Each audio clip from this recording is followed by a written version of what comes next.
plant people. So this is going to be one of my first of hopefully many meet my plants slash plant tour slash houseplant care tips. A couple months ago my plant obsession kind of blew up, and I went from having 2 office plants to 4 plants to 10 plants to almost 30 plants, and I have only a small bedroom and like a hallway to keep these plants in, so it's getting a little wild, but I love it, and I kind of wanted to share my journey with you. So I figured, what is a better way to start off this plant journey than to share my plants with you? So because we're going into December and I have a Christmas cactus, I thought that this would be a great first plant to share with you guys. So I keep my Christmas cactus hanging near the window. We don't get a lot of light in my house, so it's pretty happy there. I have one bloom. I don't know. I have one bloom that's kind of starting. I don't have any others. I'm sure it's not getting enough darkness during the day, but I wanted to give you guys some fun, helpful tips on this guy. So it's kind of funny because a lot of people think that they have a Christmas cactus, but they may not, because their foliage is kind of different depending on the plant. So my mom also has the same kind of cactus downstairs, but if you can see, the tendrils are a little more rigid, where the other one was definitely more scalloped. So this is more than likely a Thanksgiving cactus. We didn't get any blooms from it this year, probably because our house is too hot and it's not getting enough darkness. We totally could have like covered this with a blanket or put it in like a dark corner for 12 hours a day for about 6 weeks and shocked it into blooming for us. But we didn't do that, so we can experiment with it and see if we can still get some blooms this year. But overall, if you have a plant like this is most likely a Thanksgiving cactus, not a Christmas cactus. So they're epiphytes. Epiphytes? I think they're epiphytes.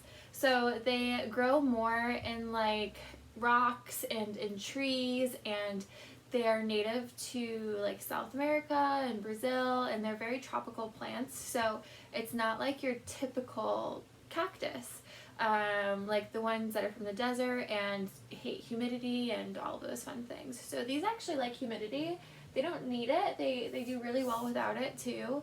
But if you do have like a more humid environment, like in the summer, and we're in New England, so in the summer in New England, that plant's gonna be really happy because it does get pretty humid here. But right now it's very dry. So I do keep a humidifier on in my room. I only keep one because we don't want things like molds to happen. But so I keep a humidifier on in my room, and I think it does help. I have actually a lot of new growth on that guy too, so that's pretty exciting. Now, because of how this grows, these plants, the way that they grow in trees and on rocks, they like more of like partial sun.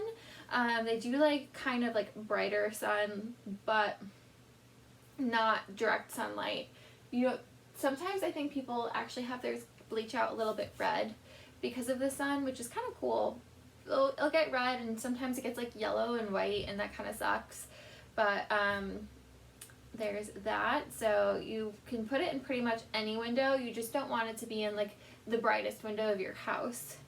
Another fun thing about this plant is how you can propagate it. Now, the best time to actually cut it back is after it blooms. So you want to wait till those blooms are gone, and then you can cut it back however you want. We have been propagating a bunch of little pieces that have fallen off or like got damaged in some way. You can either stick these into just right back into the soil, which for these plants you want to use either a cactus soil or a well-draining soil. My soil is mixed with orchid bark, perlite, and then just like regular soil, but it has a lot of orchid bark and perlite mixed in with it. It's probably half and half between the 3, so that does drain really well. And I don't water that plant thoroughly because it is in a nursery pot inside of a cash pot. I don't want the bottom of the cash pot to be filled with water. There's no drainage, if you can see. So I don't water it thoroughly where it drains through the bottom, but that's what you would want to do if you're able to. Anyways, I'm distracted. So either I would have stuck these right back into the soil, which I have done. I have a couple in there that I just popped right back in to get a fuller plant. But you can also pop them in water, which is one of my favorite ways to propagate and the most successful for me. And over a couple of weeks, you'll see that it will get some fun little roots. So yeah, so those are some little fun facts that I have about my Christmas cactus. And just, yeah, I don't know, I can't talk apparently. Stay tuned because I will be posting more about my other plants. I have a lot of Hoyas, so next I think we're going to do my Crimson Princess because I have 2 of them. Thanks for watching.